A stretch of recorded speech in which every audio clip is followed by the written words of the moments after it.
Welcome to the Whispers of Deep Time. I'm Alan, your host, and this is a podcast where science meets faith. Each podcast will tackle various topics from God to geology and life in the universe while searching for clues in our very existence. Join us as we take an objective view of the universe, searching for telltale signs of design and, most importantly, the designer. Before we go any further, and for full disclosure, we are people of faith, believers in a creator, and believers in science. But just because we are people of faith doesn't mean that we won't be objective. In the last 3 episodes, we examined cosmology, biblical interpretation, and radiometric dating. Today we move into biology. In a short time, we will attempt to not explain, but only show the extreme complexity of DNA. Specifically, what does modern genetics tell us about design, and how should Christians think about it? This episode will proceed in 5 stages. We will look at the structure of DNA, the mechanisms of evolutionary change, population genetics, and common ancestry, points of scientific debate, theological implications. The aim is precision. The entire DNA sequencing system infers design and eliminates chance. Genetic information comprises the heritable instructions encoded primarily in DNA that specify cellular structure and function. We will explore a mechanistic account of how genetic information is stored, replicated, expressed, and regulated, integrating structural biochemistry and systems biology. Emphasis will be placed on the molecular machinery underlying replication, transcription, translation, DNA repair, dynamics, and control.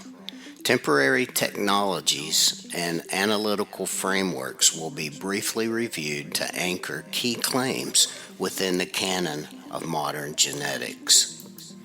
So let's get a little background first. The concept of genetic information formalizes the mapping between nucleic acid sequence and biological function.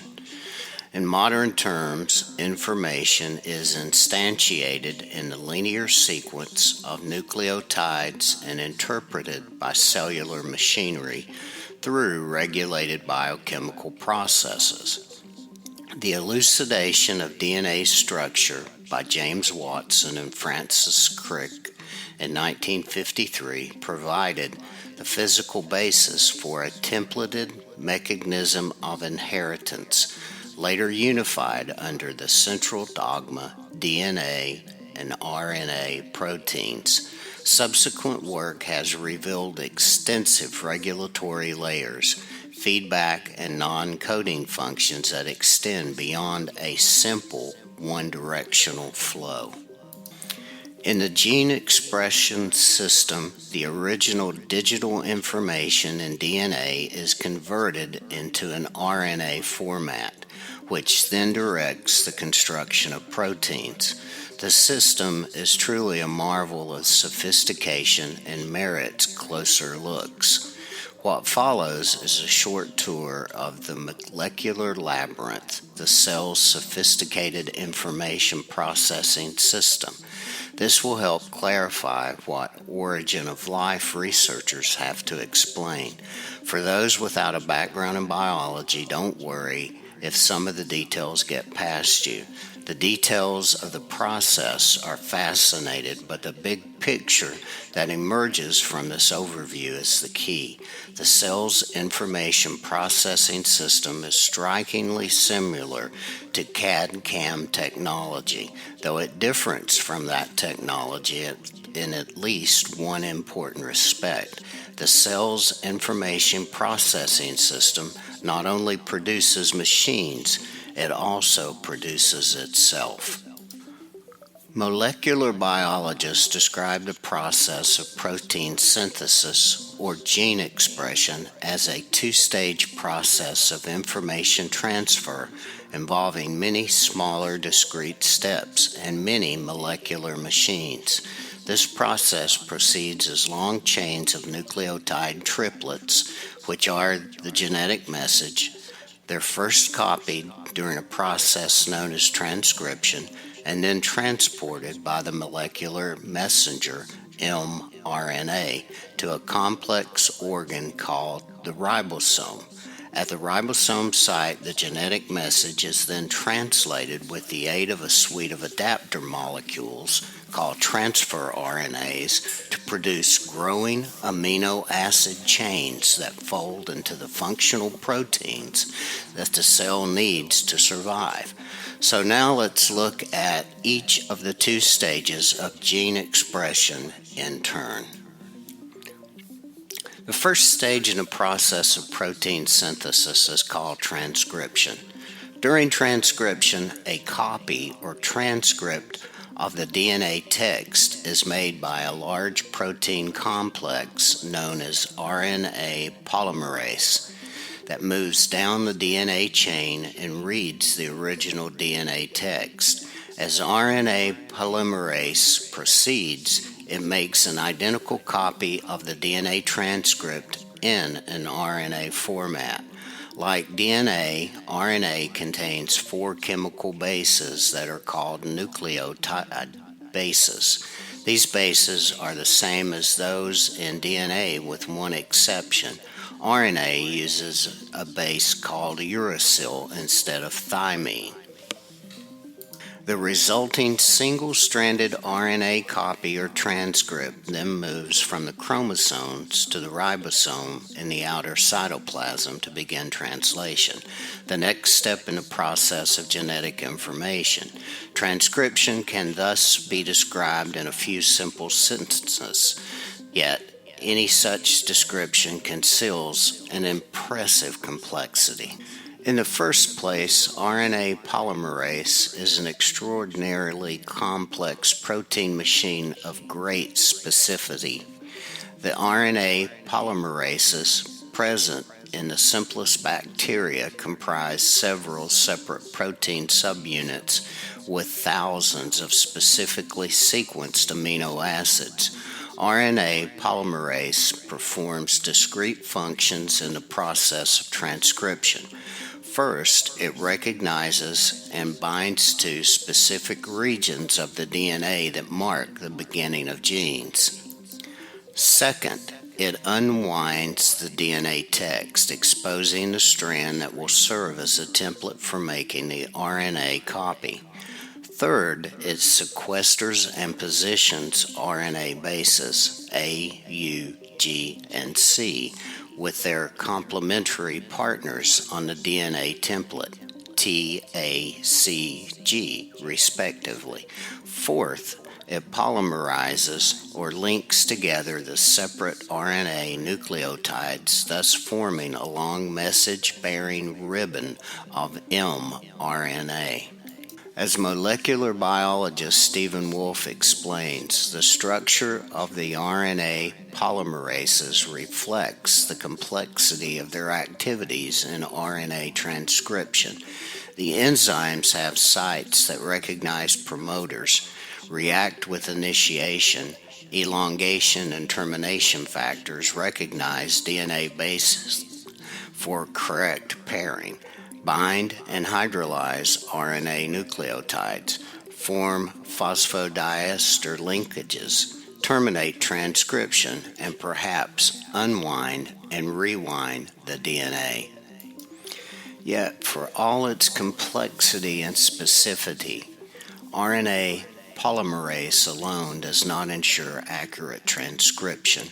The process involves several other complex and functionally integrated parts and steps. For example, for RNA polymerase to access the genetic texts, the DNA double helix must unwind and expose the nucleotide bases. Further, to initiate transcription, the RNA polymerase must bind to the correct part of the DNA sequence in order to begin transcribing at the beginning of a genetic message rather than in the middle or at the end. For its part, the DNA text provides a promoter sequence or a signal upstream of the actual coding sequence to facilitate recognition of the correct location by the RNA polymerase. Yet, the RNA cannot, on its own, find this site with any reliability. Protein known as sigma factor combines with the core RNA polymerase enzyme to form a larger holoenzyme. The addition of this sigma factor protein increases the accuracy of RNA polymerase DNA binding by roughly 1,000,000 times, making recognition of promoter sequences and thus accurate transcription possible. Transcription is a highly regulated process. By binding to specific sites on the DNA, various proteins will either inhibit or promote the transcription of particular genes in response to the varying needs of the cell. DNA is a polymer compound composed of nucleotide bases. Its significance lies in sequence specificity. The order of bases encodes instructions for protein synthesis via transcription and translation. DNA functions as digital information. It's chemically embodied but informationally structured, and this distinction matters when thinking of design.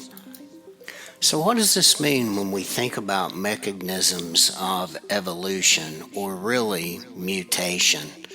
Life in the modern synthesis operates through mutation, natural selection, genetic drift, gene flow, and recombination.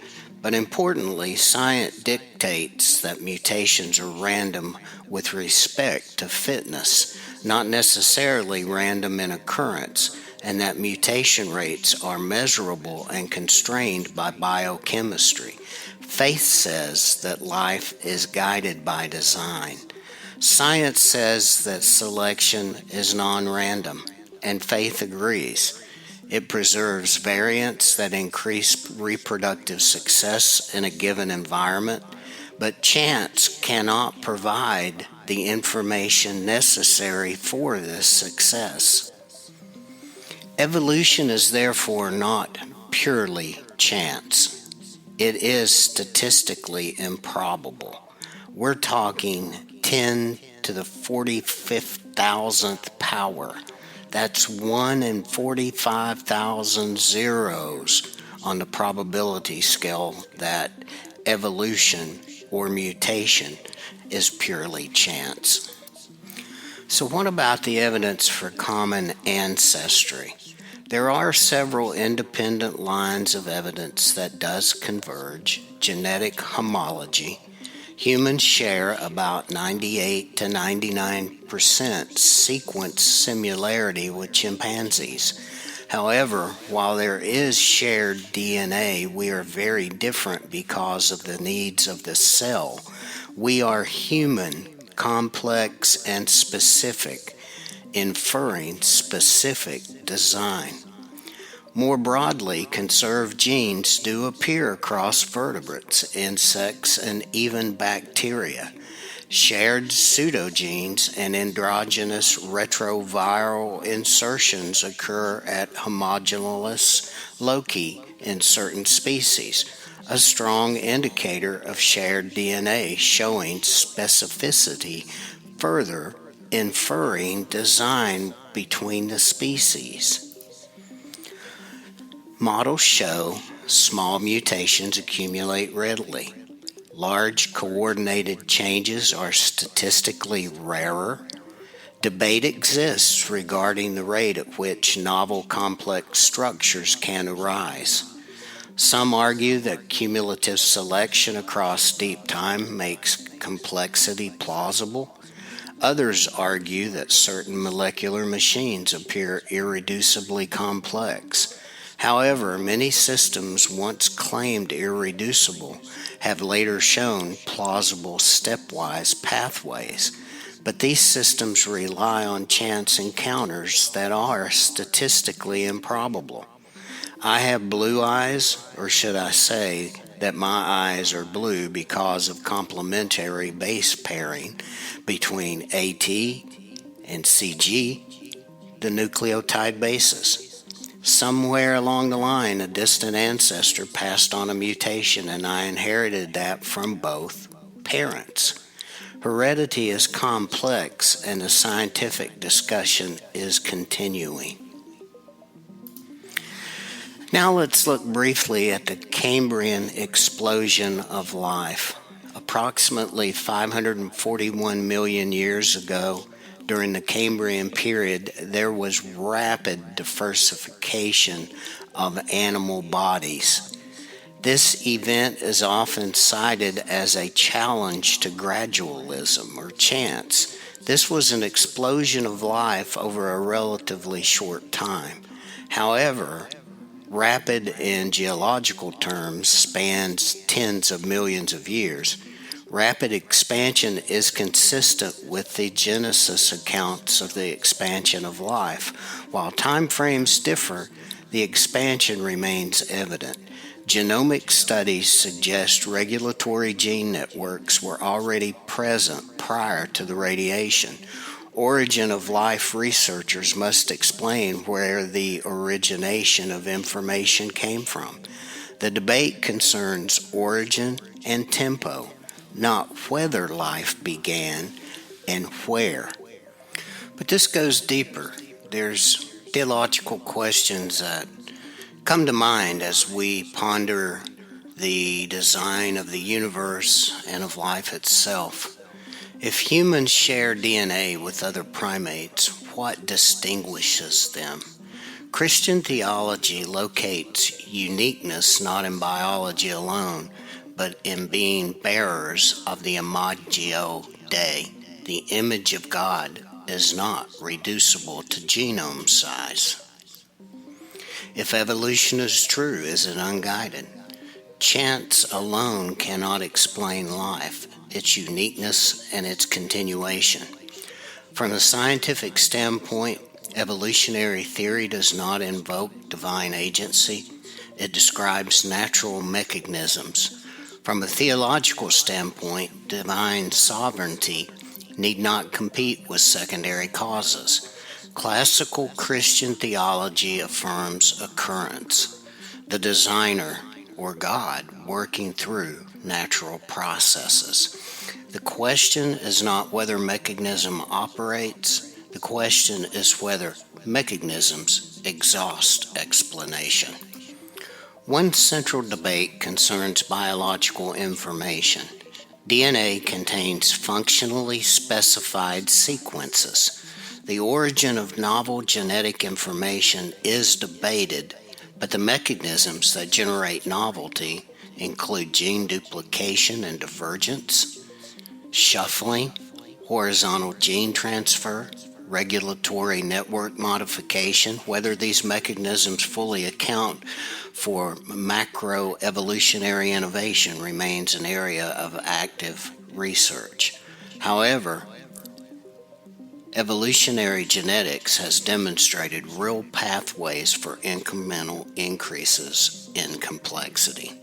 Claims that no new information can arise are not consistent with observed gene duplication and divergence, continuing to infer design. So as we close, let's think that modern genetics strongly supports common descent. It provides measurable mutation rates, comparative genomics, and predictive modeling. For Christians, the options are not limited to deny the science or abandon theology. A third path exists. We need to distinguish between mechanism and ultimate causation. Biology can describe how life diversified.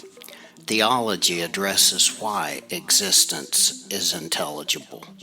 In the next episode, we will examine abiogenesis, the origin of life itself, and evaluate whether chemistry alone suffices to explain the emergence of the first cell. Until next time, this is Whispers of Deep Time saying goodbye.